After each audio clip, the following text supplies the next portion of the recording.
Bienvenue à cette édition sur Ezel Télévision, le sommaire. Le chef de l'État béninois, Patrice Talon, a été reçu par son homologue du Nigeria, Muhammadu Buhari, ce mardi 19 janvier 2021. Nous y reviendrons dans nos prochaines éditions. Le bloc politique de la mouvance Union progressiste autorise ses élus à parrainer tout candidat soutenu par le parti. Cette décision est prise au cours d'une réunion du bureau politique élargi tenue le samedi à Bomé-Calavi. Le deuxième vice-président de l'Union progressiste, Abraham Zizilouhi, en donne les raisons dans cette édition. À compter du 1er février, les consultants et prestataires individuels pourront délivrer à leurs clients des factures normalisées via le système dématérialisé des machines électroniques certifiées de facturation. Plus de détails dans un instant.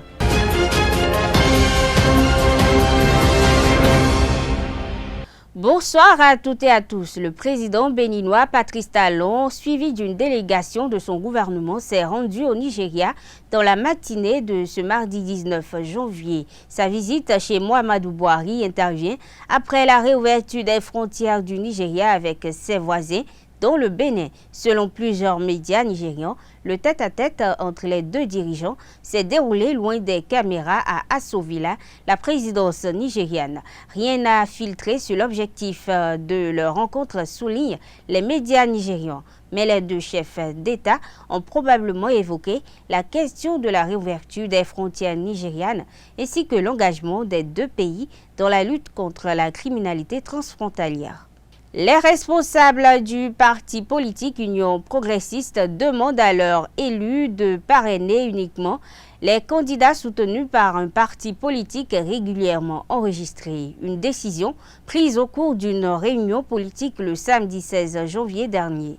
Le deuxième vice-président de l'Union progressiste, Abraham Zizilouhi, a expliqué les tenants et aboutissants de cette décision à la faveur d'une interview au micro d'Abdelkader Achirou. C'est une recommandation. Il y avait une résolution et une recommandation. Et c'est cette recommandation qui appelait nos élus, qu'ils soient des élus nationaux ou nos élus communaux, à parrainer conformément au code électoral tout candidat qui se serait adressé à eux avec cette orientation politique que le candidat soit soutenu par un parti légalement constitué. C'est politique, c'est une orientation qu'un parti donne à ses militants, à ceux qui ont été élus sur sa liste. Nous savons que la candidature à la présidentielle n'est pas une candidature partisane, nous le savons. C'est une candidature individuelle. Un homme et son colistier face à la nation. Mais depuis la réforme du système partisan, quel est l'objectif? C'est de faire en sorte que l'animation de la vie politique soit l'apanage des partis politiques, comme le disent les dispositions, article 5 de notre Constitution. C'est tout. Donc c'est une orientation, c'est une direction. L'élu, le député, il est un élu de la nation. Nous savons par ailleurs qu'il n'a pas un mandat impératif. C'est une personnalité. Mais nous orientons sa décision. Mais l'élu est le seul libre de sa décision. Parce que nous sommes un parti. Nous ne pouvons pas encourager les oiseaux rares, dit-on, des individus à 2 ou 3 mois ou 6 mois d'une échéance capitale comme l'échéance présidentielle, viennent dire candidat, bon, je vais inconnu, illustre inconnu. Non, c'est pour que progressivement, ça entre dans nos mœurs politiques, que les partis politiques soient au cœur. Et ça, c'est vrai. L'activité politique, quand vous voulez diriger quand même payer un État, il faut avoir un ancrage politique.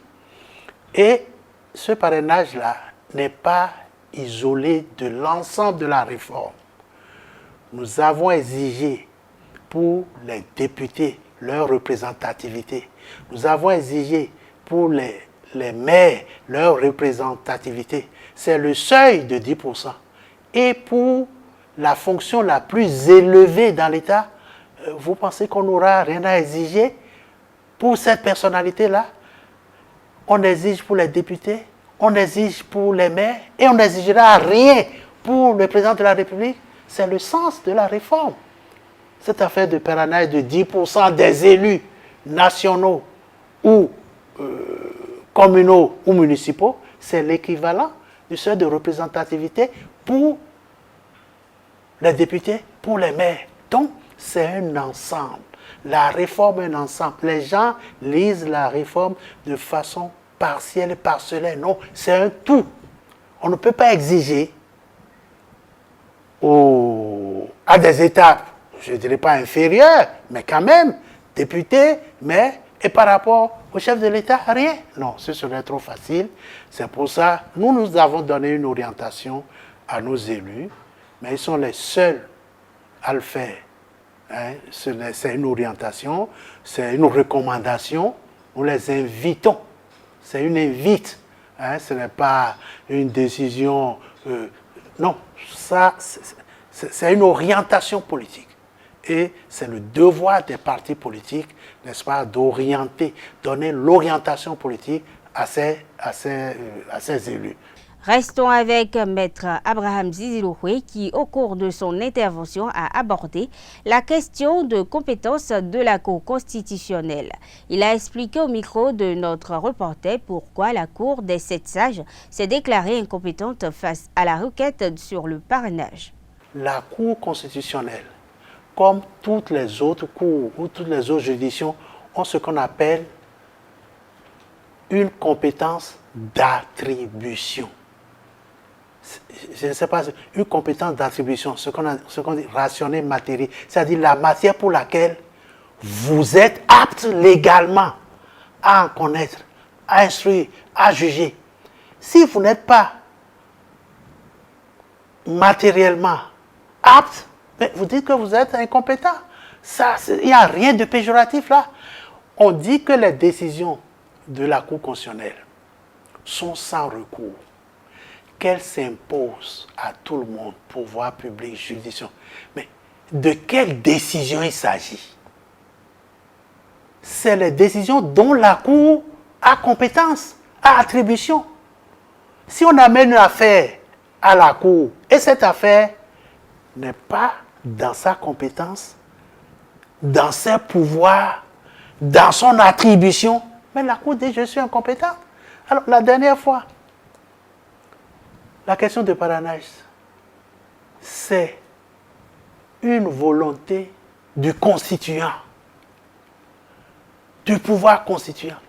La Cour dit je n'ai pas cette force, je n'ai pas cette attribution de juger de l'opportunité, est-ce qu'il faut qu'il y ait parrainage ou pas? Ce n'est pas de mon ressort.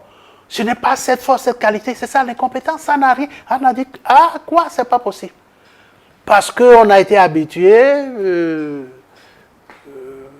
des couples qui ont distribué après divorce, chaises et tables, là, on peut aller devant la Cour constitutionnelle, la Cour va se mêler de ça. Ce n'est pas le rôle de la Cour constitutionnelle.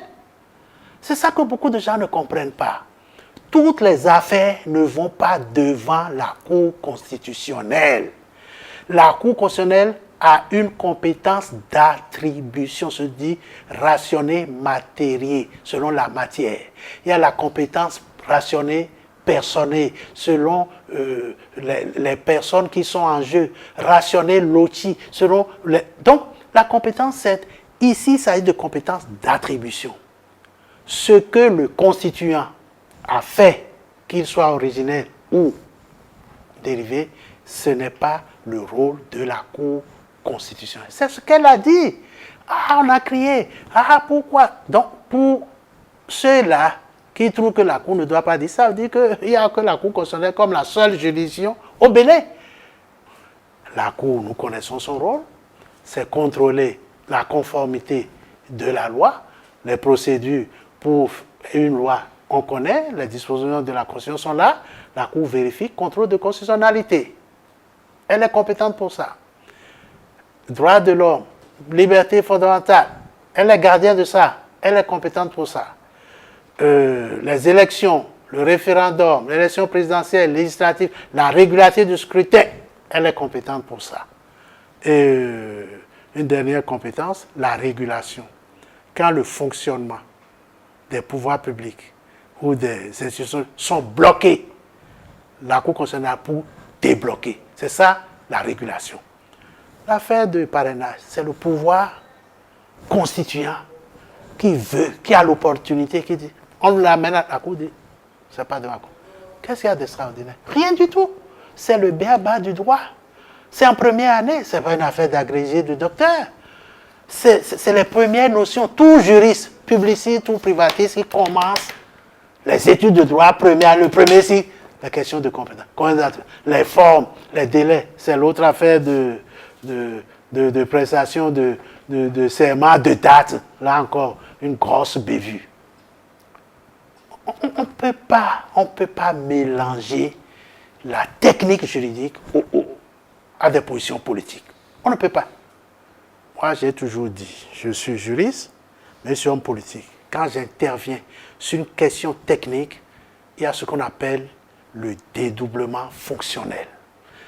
Comment on peut dire que le serment, c'est cela? D'abord, il y a beaucoup à dire sur la question du serment, parce qu'il y a des erreurs monstres. Ce qui s'est passé, on a dit, il a prêté serment. C'est faux. Hein? Il n'a prêté serment que sur un bout de phrase tirée de la Constitution. Le serment, c'est ça. Et la Constitution dit c'est un mandat revenu. C'est sur ça qu'il a prêté serment.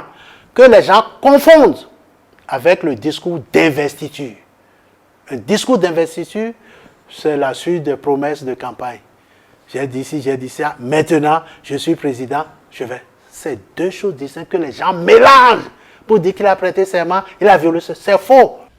Le système IMSF sera disponible à partir du 1er février 2021. Dans un communiqué en date du lundi 18 janvier 2021, le directeur général des impôts, Nicolas Yenoussi, a indiqué que le système dématérialisé des machines électroniques certifiées de facturation IMSF est accessible à l'adresse sigmef.impôt.bj. Il invite par ailleurs les personnes concernées à créer un compte sur la plateforme Sigmef pour bénéficier de ce nouvel outil de facturation que l'administration fiscale met à leur disposition. Soulignons que les procédures relatives à la question des comptes seront disponibles sur le site de la DGI à compter du 22 janvier 2021 à l'adresse suivante www.impôt.finance.gouv.pj. Présent au Café Média Plus du vendredi 15 janvier dernier, l'ancien conseiller du président Boniaï, Tirbus Adagwe, a laissé transparaître sa surprise en ce qui concerne son essai politique Mémoire de Chaudron. Ses propos ont été recueillis par Carles Kitome. Et je suis aussi curieux que vous, parce que déjà le livre, on en a parlé, on peut en reparler. Oui. D'où c'est parti, ce côté très Bien sûr, nous allons imprévu, oui. Où rien n'a été programmé. Donc, qui commence comme ça. D'ailleurs, le titre même est venu après. Le titre, ceux qui ont vraiment suivi les débuts doivent, s'ils se souviennent, se rendre compte que le premier épisode n'était pas titré.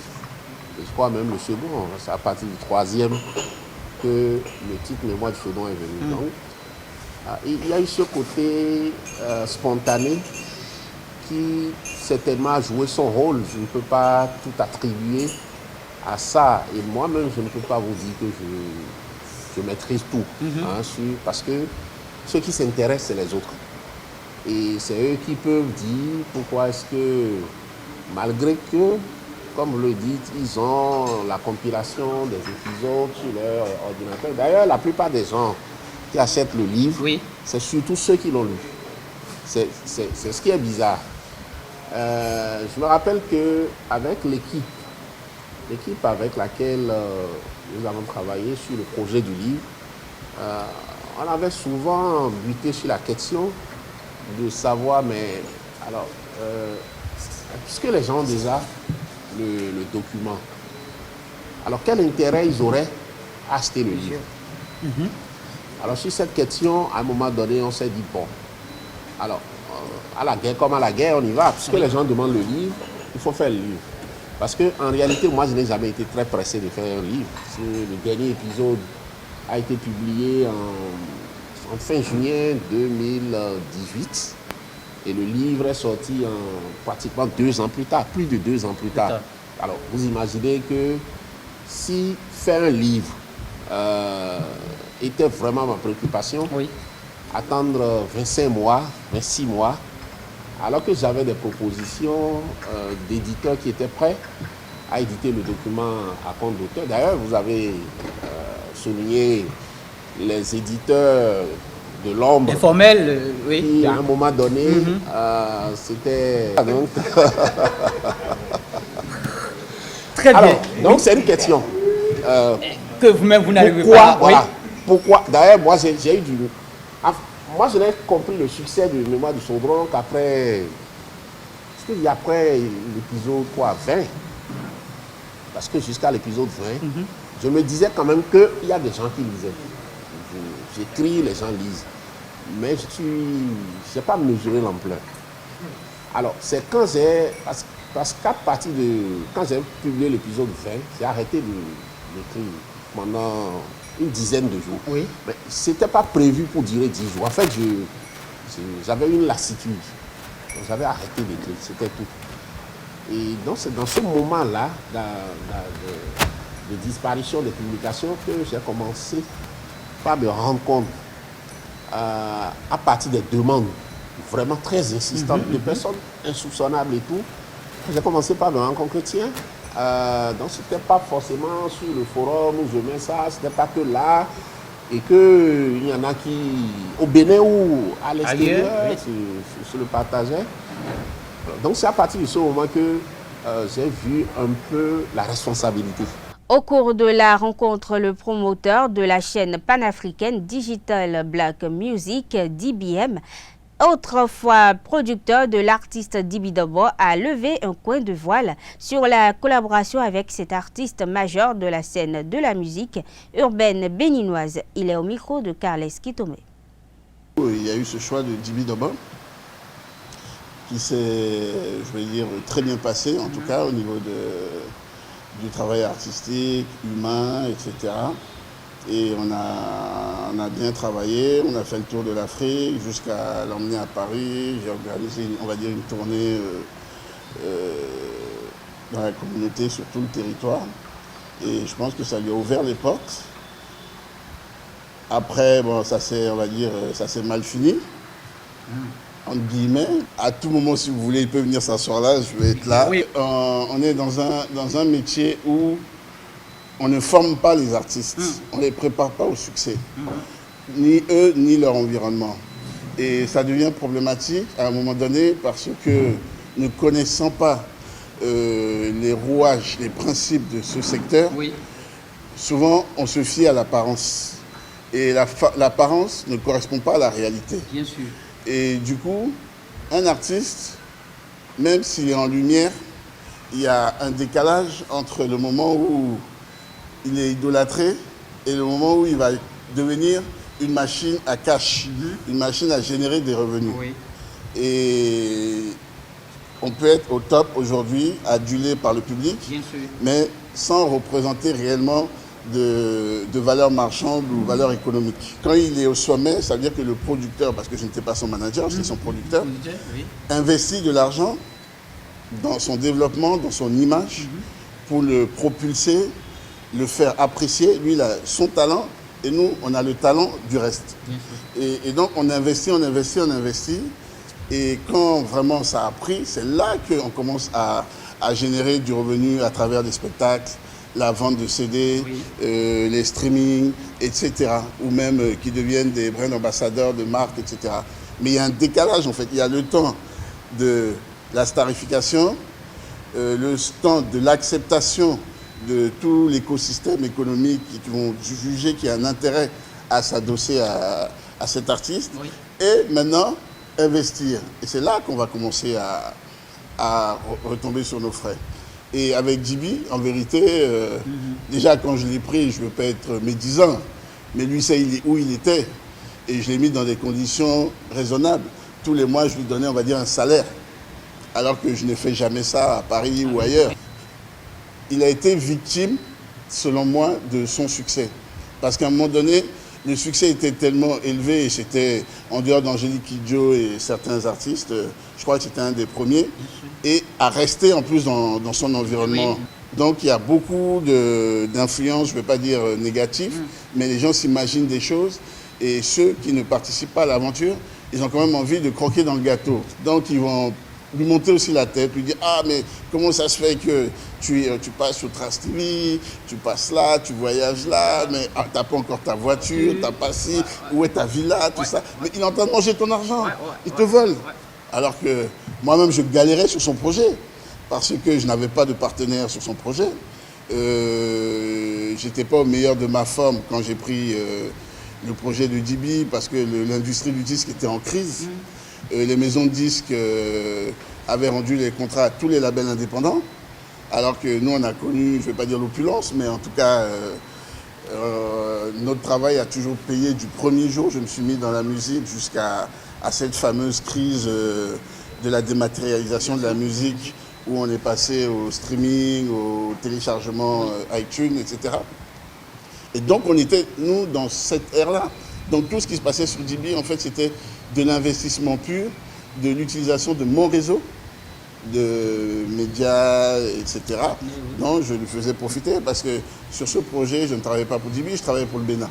Le développement de Gbekon, village situé dans la commune de Grand Popo, préoccupe ses filles et fils qui résident aussi bien au Bénin qu'à l'étranger. Réunis au sein d'un creuset, ils se sont penchés sur la renaissance de leur chère cité ce samedi 17 janvier lors d'une journée de réflexion et concertation à Cotonou. Compte rendu signé Larios Adiagbeno, chef Terongais. Pour qui connaît Gbekon, c'est un village qui se meurt. Pour redorer le blason de la cité balnéaire, autrefois centre névralgique de Grand Popo, ses filles et fils résidant au Bénin et de la diaspora se sont retrouvés le dimanche 17 janvier 2021 à Cotonou pour peaufiner les stratégies. Réunis au sein de l'association de développement de Gbekon, ils viennent mûrir les réflexions sur les projets à exécuter pour sortir leur village de l'ornière. Après avoir constaté le déclin de notre village Gbekon, qui était la vitrine de Grand Popo, le centre des affaires de la période coloniale, là où les grands comptoirs commerciaux étaient restés. On a élaboré un plan de développement avec des objectifs précis. C'est ce plan entre autres, ce plan de développement que nous sommes venus soumettre à nos frères et sœurs aujourd'hui pour son amendement et adoption. Valorisation du patrimoine culturel et des sites touristiques, aménagement et assainissement du cadre de vie, érection des espaces de divertissement, consolidation de la fraternité entre ressortissants. Les défis sont nombreux. Les natifs de Gbekon s'engagent à les relever. Je suis venu participer pour apporter ma contribution. Parce que ce que vous avez fait, tout ce que vous êtes en train de faire, c'est quelque chose de beau. C'est quelque chose de formidable.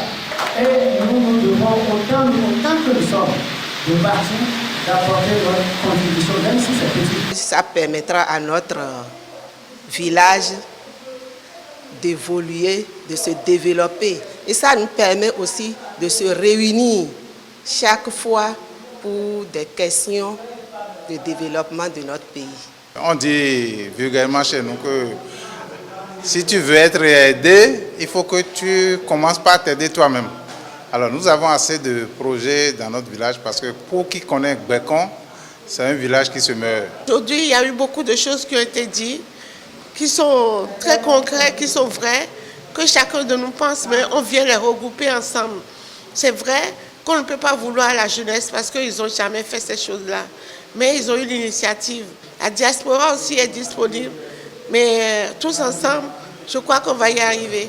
Mise en place en 2019, l'association de développement de Gbekon espère compter également sur l'appui du conseil communal de Grand Popo et du gouvernement béninois pour l'atteinte de ces objectifs. Jusqu'à présent, on a compté sur nos propres forces. Et ce n'est pas suffisant. Si on doit compter sur nos propres forces, ce n'est pas suffisant pour réaliser tout ce qu'on a dit.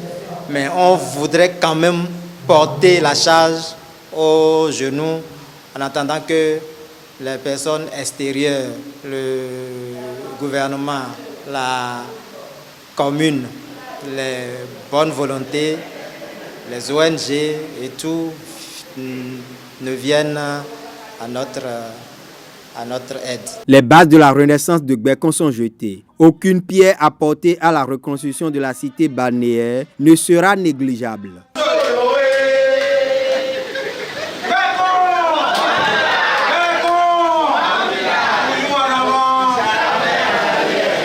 Le vaudou est une science à plusieurs dimensions, dont l'intelligence, la sagesse et les sciences. Le vaudou n'est donc pas une religion, explique Euseb Arondinou, instructeur spirituel au micro de Jacques Marion d'Almeida. Merci beaucoup, monsieur le journaliste. Je pense que le vaudou a trois dimensions. Dimension intelligence, qui est la dimension de connaissance et de la spiritualité, la dimension sagesse et la dimension science. Science sous toute forme. Est-ce que la manière dont nous pratiquons le vaudou actuel refait ces trois états-là? La question c'est fausse. La réponse est fausse.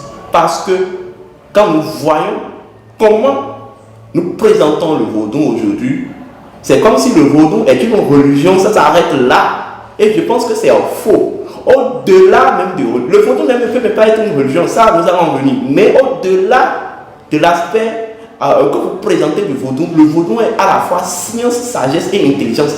Et il faudrait que nous repensions le vaudou. Est-ce que vous comprenez?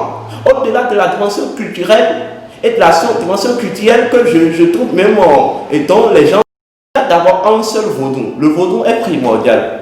On peut dire même Dieu est un vaudou. C'est au-delà où c'est dans ce vaudou-là est issu les vaudous. Nous sommes d'accord? Quand on parle du vaudou, beaucoup de personnes ont tendance à croire que bon, c'est tout un ensemble de panthéons de Dieu. Non, le vaudou est une et unique. Et pour les vaudous, pour même nos ancêtres, depuis l'Égypte antique, il n'existe qu'un seul Dieu. Mais ayant plusieurs affinités, ayant plusieurs fonctions et sous-fonctions.